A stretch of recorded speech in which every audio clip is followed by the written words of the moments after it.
한 칸 벌리는 게 Berkisah pada tahun 1988, film ini dimulai dengan memperlihatkan seorang anak laki-laki yatim piatu bernama Guiso yang bekerja di sebuah rumah orang kaya paling terkenal di kota Busan bernama Hwang Duk-kyung. Hwang sendiri merupakan atlet profesional kejuaraan Igo yang juga mendirikan yayasan sekolah Igo di rumahnya dengan menampung anak-anak yang ingin menjadi atlet profesional papan catur Igo. Di rumah itu, Guiso bekerja bersama dengan kakak perempuannya yang bernama Suyun. Namun kakaknya itu lebih fokus untuk membersihkan ruangan pertemuan Hwang dibandingkan Guiso yang bertugas untuk membersihkan halaman rumah Hwang. Setelah kelar membereskan ruangan tersebut, Hwang memberikan upah kepada Suyun atas pekerjaannya. Akan tetapi dirinya ditahan untuk keluar dari sana dikarenakan Hwang ingin membicarakan tentang masa depan Guiso yang ingin menjadi atlet profesional Igo. Hwang mengatakan kepada Suyun kalau dia bisa membayar kursus itu dengan cara bersih-bersih di rumahnya. Jadi dia tidak perlu mencari tambahan uang lagi demi kursus pelatihan Igo adiknya. Hwang lalu minta Suyun untuk duduk di sampingnya agar dia bisa mendengarkan dengan seksama tentang masa depan adiknya. 동생 장래 얘기하는데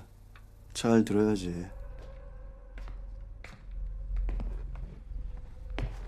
Guiso yang merasa kalau kakaknya tidak kunjung-kunjung keluar dari dalam rumah, mencoba untuk mencari keberadaannya di setiap sudut ruangan rumah tersebut. Hingga akhirnya dia seperti mendengar sebuah suara rintihan dari dalam ruangan Hwang.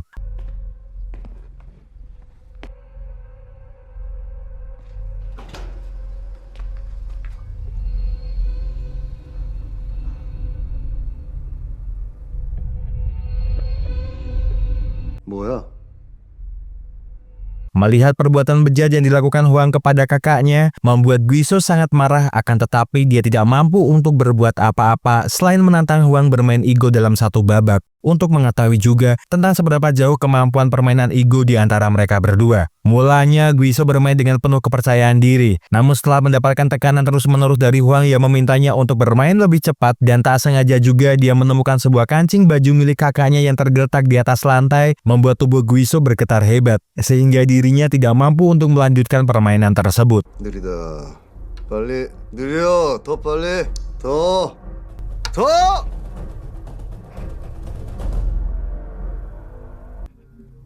가봐.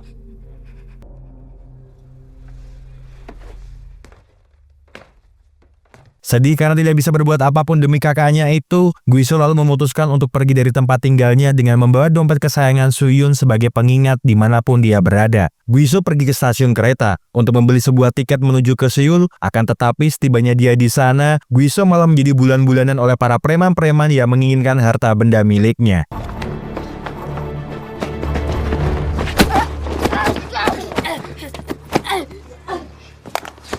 동전밖에 없어. Tak punya uang untuk makan, Guiso pun nekat untuk bermain di sebuah klub Igo dengan hanya bermodalkan uang 100 sen saja. Dia menantang para amatiran yang sering bermain di sana demi bisa menggandakan uang miliknya agar Guiso bisa bertahan hidup di tanah perantauan. Mendapatkan tantangan dari Guiso, bapak-bapak itu awalnya sangat meremehkan Guiso yang hanyalah seorang bocah. Akan tetapi ternyata Guiso mampu mengalahkannya dengan mudah hingga memancing para bapak-bapak lainnya untuk bermain dengan dirinya. 100원. 응? 꼬민아, 이 나라만 바라자.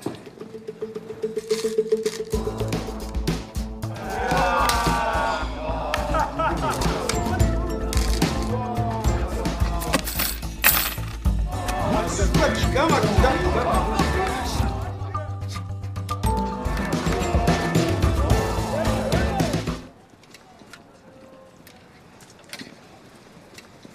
Seorang laki-laki bernama Hyu Il-do mendatangi Guiso yang kini tengah makan enak menggunakan uang kemenangan taruhan permainan Igo. Dia sangat kagum kepada Guiso lantaran bocah seusia dirinya mampu mengalahkan beberapa amatiran di sana dengan sekali permainan. Hyu lalu meminta Guiso untuk lebih berhati-hati sebab di tempat ini penuh dengan penipu, apalagi bocah desa sepertinya adalah mangsa empuk bagi mereka yang kemudian menawarinya sebuah tempat untuk dia tidur. Guiso tidak langsung mengiyakan permintaan Hyu, akan tetapi dia akan bertaruh pada sekeping uang untuk menentukan masa depannya. Bila yang muncul ekor, dia akan ikut dengannya, akan tetapi bila sebaliknya, dia akan berjalan sesuai keinginannya sendiri.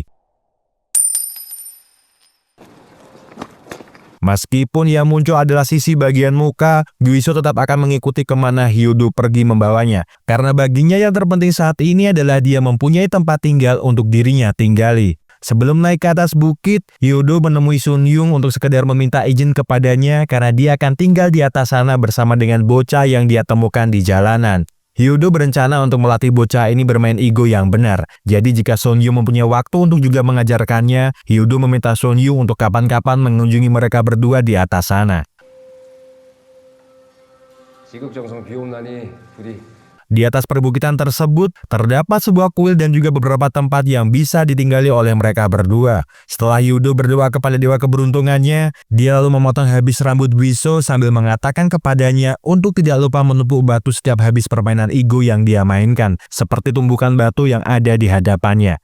Segera setelah itu, Hyodo pun mulai melatih Guiso untuk mengingat setiap gambar yang ada di hadapannya itu selama 5 detik. Selain itu, Hyodo pun juga terus-menerus mengajak Guiso untuk bermain cepat agar dia bisa berpikir cepat tanpa ada celah yang bisa dimanfaatkan oleh musuh-musuhnya.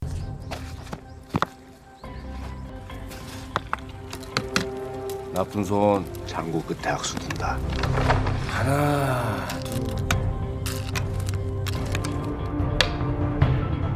Hari berganti hari dan musim pun berganti musim, Guiso masih tetap di sana untuk berlatih ego bersama dengan Hyodo. Hingga akhirnya ujian terakhir sebelum dia dilepas untuk bermain ego di luar sana. Guiso masuk ke dalam sebuah kotak sempit dan gelap yang dimana dirinya tidak diperbolehkan untuk keluar sampai dia menang. Bel ini adalah sebagai tanda jika dia menyerah. Jadi bermainlah dalam kepalanya sampai kau memenangkan permainan ini.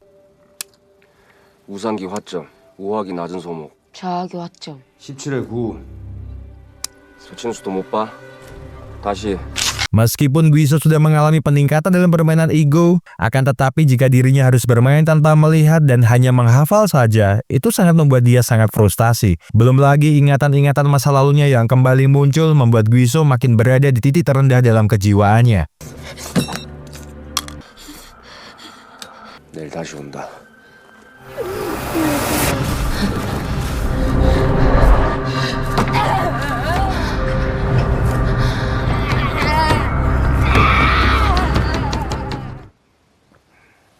Semalam tanpa makan, tanpa minum, dan hanya teringat tentang masa lalunya yang kelam, di pagi harinya, dia tetap harus meneruskan permainan egonya bersama dengan Hyodo.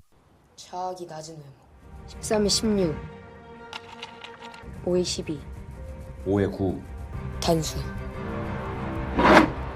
Meskipun harus berdarah-darah, akan tetapi Guiso dapat memenangkan pertarungan itu hingga akhirnya untuk pertama kalinya setelah berbulan-bulan lamanya di atas pegunungan, Guiso diajak turun dari pegunungan untuk menuntun Hyodo dalam permainannya melawan seorang manajer pabrik yang mempertaruhkan uang pesangon para karyawan pabrik yang dirinya kelola.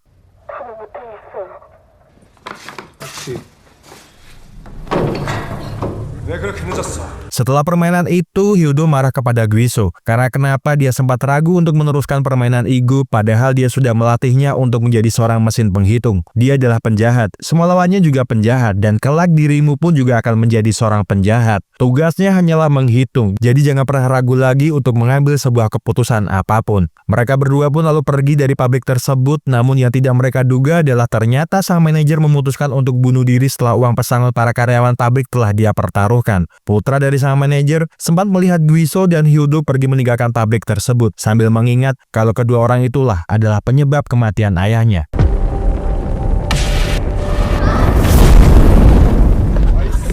Mengingat kalau kemampuan Guiso telah meningkat, Hyodo pun menemui lagi Busan Wet, seorang pemain ego yang ketika pertemuan terakhir mereka dulu, Hyodo sempat kalah dengan dirinya meskipun Hyodo masih unggul jauh dalam kemenangan dari Busan. Tanpa banyak basa-basi, Hyodo lalu menentangnya untuk bermain ego lagi dengan mempertaruhkan semua uang yang dimilikinya. 6개와 하나 뽑고 또 하나 뽑고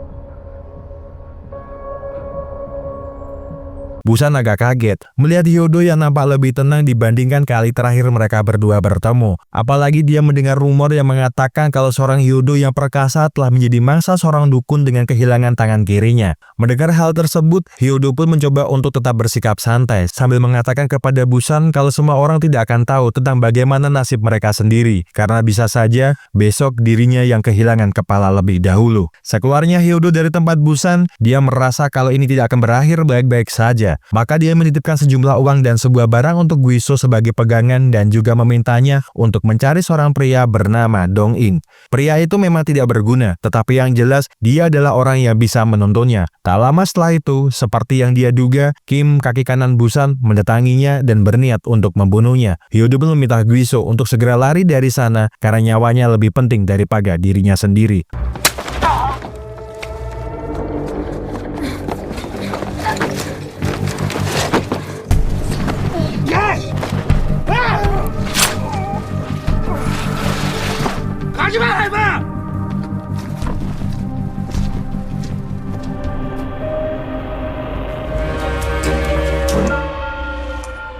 Beberapa tahun pun berlalu semenjak peristiwa waktu itu. Guiso yang kini sudah dewasa terus berlatih ego dan bela diri demi membalaskan dendamnya di masa lalu. Dia lebih memilih untuk tinggal terasing di kuil pegunungan sambil terus mengasah kemampuannya. Merasa dirinya yang sekarang sudah mempunyai kemampuan dan tekad yang kuat, Guiso pun memutuskan untuk turun gunung. Namun sebelum dia pergi, Guiso berpamitan dulu kepada Son Yung untuk segala kebaikan yang selama ini dirinya berikan kepadanya. Sung Yung berpesan kepada Guiso untuk jangan pernah melihat terlalu jauh, karena saat kau bertekad, itulah taman tempat bermainmu.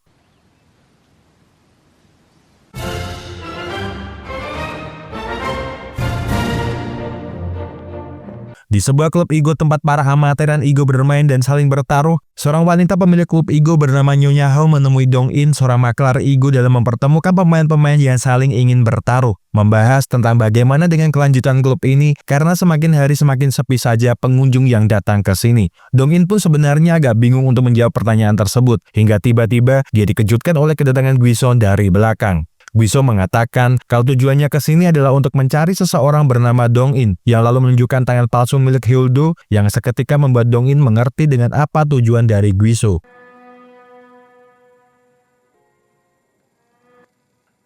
실력이나 한번 봅시다.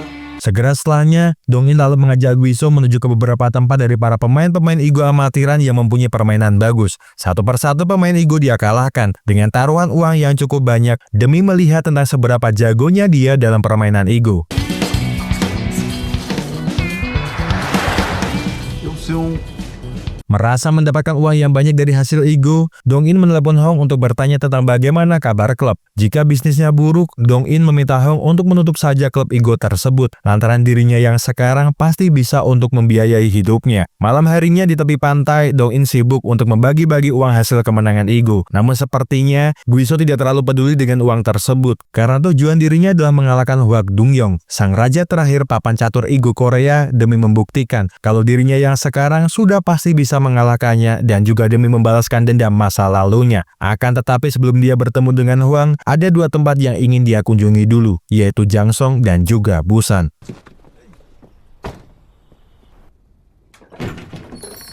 Keesokan harinya, sampailah mereka berdua di sebuah tempat di Jangsong untuk bertemu sang dukun ego yang dulunya orang tersebutlah yang telah mengambil tangan kiri Hyo dalam permainan ego. Dukun tersebut merupakan pemain ego yang sangat sadis, lantaran dia tidak suka bertaruh uang, melainkan lebih senang bertaruh dengan memutuskan tangan apabila kalah dalam permainan. Belum lagi keahlian sang dukun yang bisa mengetahui masa lalu orang-orang yang dilawannya, sehingga membuat lawannya tidak bisa berkonsentrasi dalam permainan.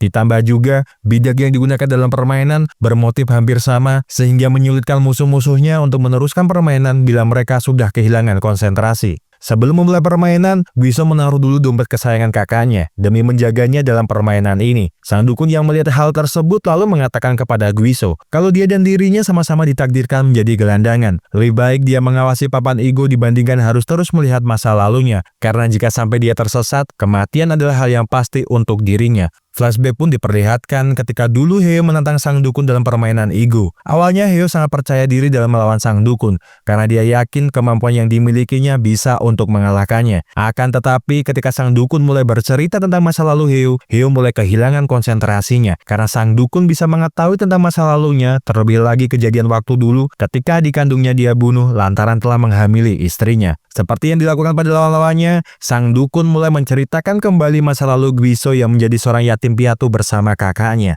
Ibunya dulu kabur dan ayahnya bunuh diri, jadi hanya kakaknya saja yang bisa dia andalkan. Kejadian yang dialami kakaknya membuatnya semakin depresi, lantaran kakaknya malah diperkosa oleh orang yang dianggap mereka baik, hingga sang kakak memilih untuk mengakhiri hidupnya sendiri. Dia pun lalu memutuskan untuk pergi menjauh dari rumahnya, karena dia ingin pergi meninggalkan masa lalunya, namun entah kenapa saat ini dia ingin kembali. Sang dukun yang melihat Guiso mulai teralihkan konsentrasinya, meminta Guiso untuk tetap fokus pada papan catur Igo, dibandingkan dia harus melihat dirinya, karena jika dia tidak fokus dalam permainan, maka nyawanya bisa saja menghilang. Guiso yang mendengar hal tersebut lalu mengatakan kepada sang dukun, kalau dia hanya ingin mengingat wajah sang dukun saja, lantaran kenapa sebagai seorang dukun, dirinya tidak bisa meramal masa depannya sendiri. 짧은 인연인데 좀 더 봐. 그러지 마라. 걔가 무당은 자신의 운명을 알까? Setidaknya dengan kemenangan tersebut, Guiso bisa mengalahkan salah satu orang yang belum bisa dikalahkan oleh gurunya, sekaligus membalaskan permainan yang dulu belum sempat dimenangkan oleh gurunya.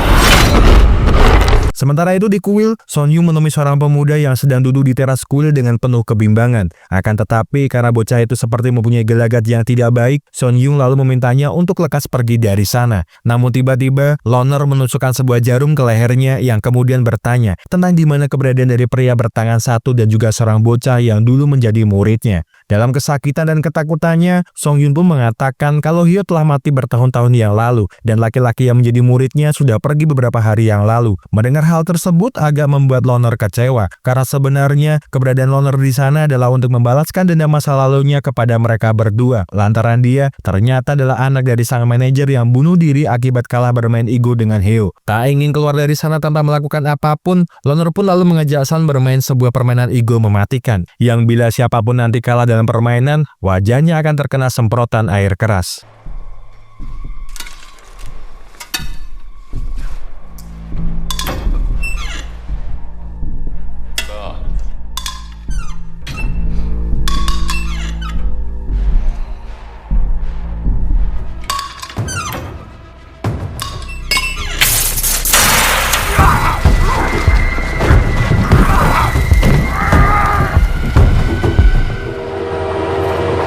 Dong-in terlihat saat ini sedang menemui Busan yang kini menjabat sebagai seorang ketua komite pemuda, dan tujuannya ke sana adalah untuk menantang Busan dalam permainan Igo. Akan tetapi bukan dirinya, melainkan seorang laki-laki yang mungkin dari penampilannya kurang meyakinkan. Akan tetapi laki-laki itu telah menghasilkan banyak uang dengan permainan Igonya. Taruhannya sebesar $1.000 per poin. Akan tetapi jika dia menang, Dong-in akan mengambil potongan kecil dari permainan yang dia menangkan. Mendengar hal tersebut jelas membuat Busan sangat senang, apalagi uang yang menjadi taruhan mereka tidaklah sedikit. Malam harinya ketika Dong-in ingin mengabari Guiso kalau Busan setuju untuk bermain dengannya, tak sengaja Guiso melihat Kim yang terlihat berdiri di dalam gang seperti menunggu kedatangan mereka berdua. Guiso yang tak ingin Dong-in terlibat dengan ini, memintanya untuk pergi terlebih dahulu dari sana, sementara dia akan menyelesaikan sebuah urusan yang telah lama tertunda. Segera setelah itu, Guiso lalu menemui Kim yang terlihat sangat percaya diri melawannya. Akan tetapi dia belum menyadari kemampuan dari Guiso saat ini.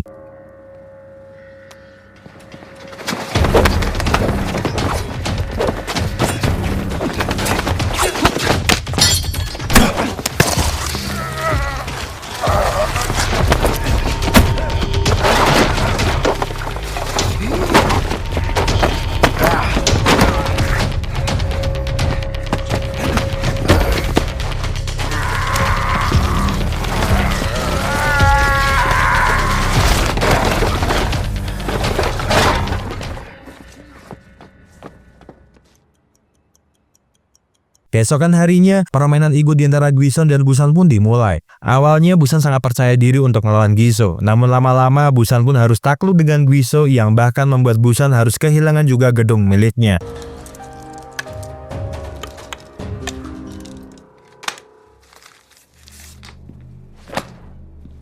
Tidak punya uang atau benda lagi yang bisa dia pertaruhkan, Busan pun sekali lagi menantang Guiso dengan mempertaruhkan asisten pribadinya lantaran asistennya itu telah berhutang banyak kepadanya. Guiso bebas untuk mengambil apa saja dari organ tubuh milik Suhe bila Guiso menginginkan uang. Jadi segeralah bermain karena kali ini dia akan memenangkan permainan ini.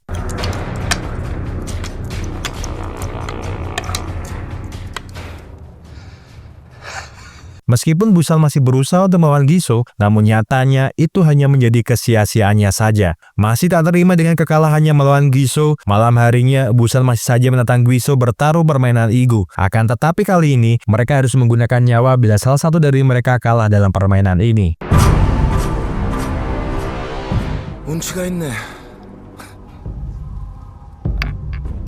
Di atas jembatan rel kereta api, mereka berdua pun memulai permainan ego dan seperti permainan pertama mereka, Busan sangat percaya diri bila dia bisa memenangkan permainan ini. Akan tetapi seperti biasa, meskipun sudah berusaha, Busan pun harus kalah kembali dalam permainan ini dan nyawanya pun dipertaruhkan seiring laju kereta api yang mendekati mereka berdua. Guiso selalu memberikan kesempatan kepada Busan untuk hidup, apalagi dia tidak akan memberitahu siapapun jika Busan memohon ampunan kepadanya.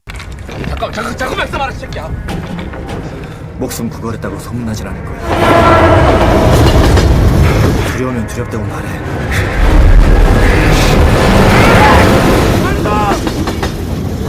Busan tuh meminta pertolongan kepada Guiso yang terlihat dalam ambang kematian dan berjanji akan menuruti segala permintaannya bila Guiso mau menolongnya. 황덕영구단대 20인의 프로기사 사상 첫 Keesokan siangnya, ketika Guiso dan Dong-in makan di sebuah kedai makan, tak sengaja mereka melihat siaran televisi yang sedang menyiarkan pertandingan antara Hwang melawan 20 pemain ego profesional. Meskipun umur Hwang tidak lagi muda, tetapi dia mampu untuk mengalahkan mereka semua yang notabene masih muda serta mempunyai daya pikir yang lebih bagus. Tak lama setelah itu, Guiso pun melihat Kim beserta dengan beberapa rekanannya ke kedai makan tersebut dengan tujuan untuk membalaskan dendam atas perbuatan Guiso tempo hari. 잠시 빌리겠습니다. 스카프 줘봐. 해보려고? Dengan meminjam bidak ego dan sial yang digunakan oleh Dong-in, Guiso pun lalu menggunakannya untuk melawan para preman-preman tersebut.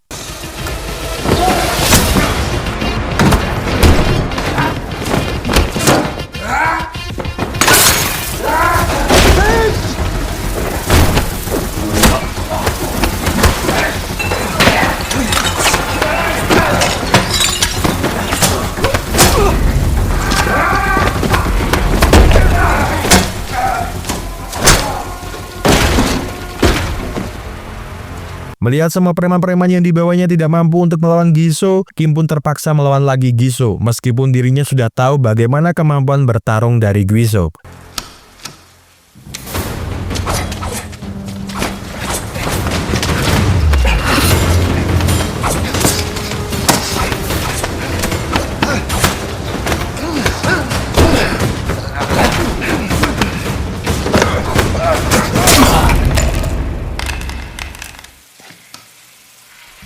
Dong-in kini berada di klub ego untuk bertemu dengan Hong demi memberikannya sebuah hadiah ulang tahun. Dong-in mungkin lupa dengan semua hal, akan tetapi dirinya tidak lupa dengan ulang tahun dirinya. Dong lalu bercerita kalau belakangan ini dia hampir mati beberapa kali, namun di saat itulah dia menyadari sesuatu kalau Hong adalah wanita terbaik untuknya. Meskipun sebenarnya Hong mempunyai perasaan yang sama terhadap Dong-in, namun dia masih menolak permintaan Dong untuk hidup bersamanya. Hong hanya menunggu waktu yang tepat bila mereka hidup bersama, dan Hong berharap Dong mengerti dengan ucapannya tersebut. Di tempat yayasan Hwang, terlihat ratusan orang mengantri di sana hanya untuk mendapatkan tanda tangan sekaligus bisa foto bersama dengan sang dewa ego Korea. Satu persatu orang mengantri di sana, hingga tibalah waktunya Busan bertemu langsung dengan sang dewa ego. Tanpa banyak kata, Busan meminta Hwang untuk berselfie dengannya, akan tetapi karena tindakan dan perilakunya yang kurang ajar, putrinya yang bernama Sunhae sempat mencegah Busan melakukan hal tersebut. Dia lalu meminta Busan untuk pergi dari sana, lantaran tindakannya yang sudah kelewatan batas. Namun yang tidak diduga oleh Sunhae dan orang-orang yang ada di sana, ternyata Busan berniat ingin menculik dirinya.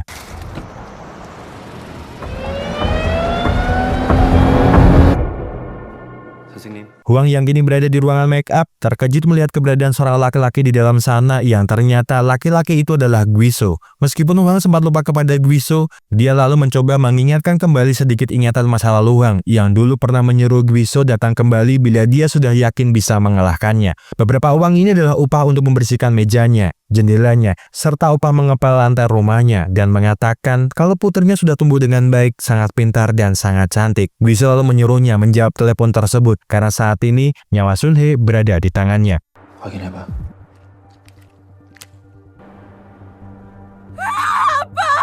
Guiso menantang Huang untuk bertanding ego dengannya, dengan hidupnya sebagai taruhannya, dan jika Huang menolak, maka putrinya akan mati. Akan tetapi sebelum melawan dirinya, Guiso akan merubah aturan dengan lebih dulu melawan 100 orang pemain ego profesional besok siang di tempat ini. Huang harus menyediakan para profesional ego untuk melawannya, karena jika dia sampai tidak memenuhi permintaannya, Sun Hye akan mati. Di losmen tempat Dong In menginap, pintu kamarnya tiba-tiba ada yang mengetuk yang ternyata itu adalah Loner yang tiba-tiba menyerang Dong In dengan jarum andalannya. Loner lalu membawa Dong In ke bekas pabrik tempat di mana ayahnya mati, agar Guiso datang ke sana untuk menyelamatkan hidupnya. Tak berselang lama, Guiso pun telah sampai di sana untuk bertanya tentang kenapa dia melakukan ini. Loner pun mengatakan kalau dirinya hanya ingin membalas dendam akibat perbuatannya 17 tahun yang lalu yang mengakibatkan ayahnya mati akibat kalah bermain ego. Jadi, ayo bermainlah denganku karena hidupnya hanya untuk pertemuan ini.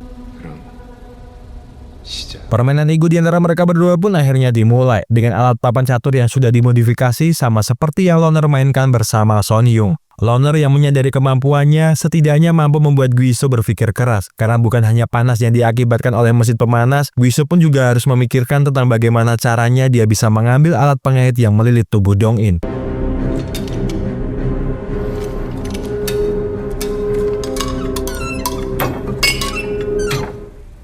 난 하나 남았는데.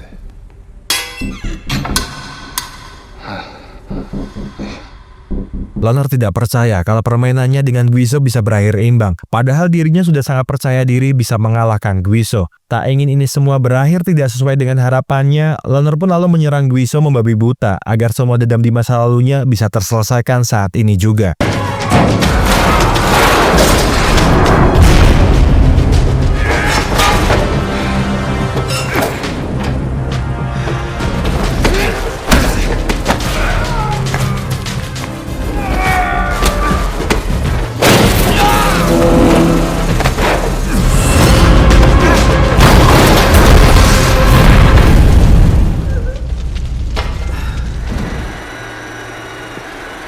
Dong In pun sempat mengingatkan Guiso untuk jangan pergi ke Yayasan Huang, melihat kondisi Guiso yang sangat tidak memungkinkan. Akan tetapi karena hari ini adalah hari yang paling ditunggu-tunggu selama hidupnya, Guiso tidak peduli lagi dengan bagaimana keadaannya saat ini, karena yang terpenting dendam di masa lalunya terbayarkan tuntas hari ini.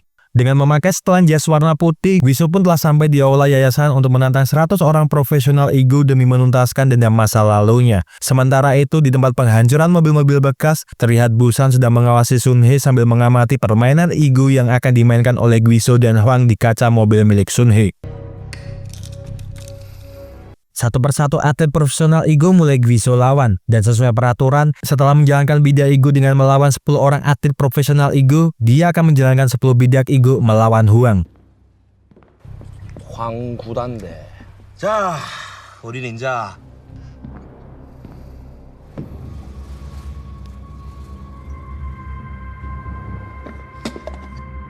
16, 17 날일자. 대국 시작합니다. 6-3 1라운드 끝났습니다. Meskipun harus melawan para profesional dengan menahan rasa sakit yang diakibatkan pertarungannya dengan Loner, dirinya masih mampu bertahan dan mengalahkan mereka satu persatu demi tujuannya mengalahkan Huang.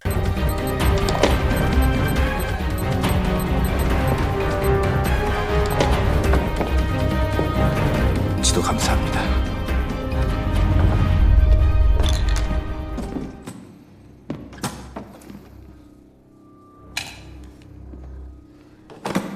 Setelah berhasil mengalahkan 100 orang profesional ego dalam waktu 8 jam, Guiso pun akhirnya menghadapi pertarungannya dengan Huang. Meskipun dirinya sempat melakukan kesalahan lantaran teringat tentang masa lalunya dan juga menahan rasa sakit di tubuhnya, namun pada akhirnya Guiso mampu untuk memenangkan permainan itu. 프로 100명하고 둔다는 게 말이 안 되지. 이걸 실수로 하네.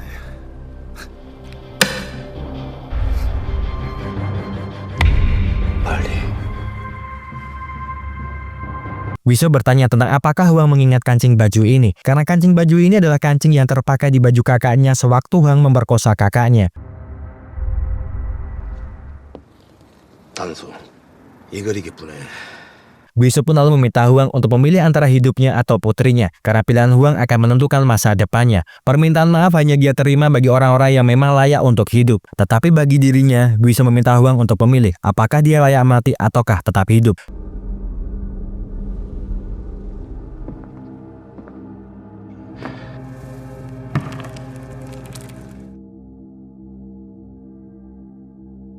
서로 사랑하고 존경하겠습니까? Setelah permainan terakhirnya, Guiso pun menjadi saksi atas pernikahan Dong In dan juga Hong di gereja. Sebelum mereka berpisah, Dong bertanya kepada Guiso tentang siapakah nama lengkapnya. Karena meskipun mereka berdua telah berhari-hari bersama, sampai saat ini Dong tidak tahu nama Guiso. Namun karena Guiso masih terus terdiam tentang namanya, Dong In pun memberikan Guiso nama samaran tangan hantu. Karena satu-satunya orang yang ditemui dan paling hebat dalam permainan ego yang sampai sekarang tidak terkalahkan hanya dirinya saja. Dan sebelum film berakhir, Guiso mengingat lagi saat dulu bagaimana dia menentukan takdirnya. Dan karena itu juga, dirinya akan menentukan lagi kemana takdir itu akan membawanya pergi. Terima kasih seluruh sudah menonton ragam film yang Mas Ahko persembahkan untuk kalian semuanya. Semoga terhibur. See you!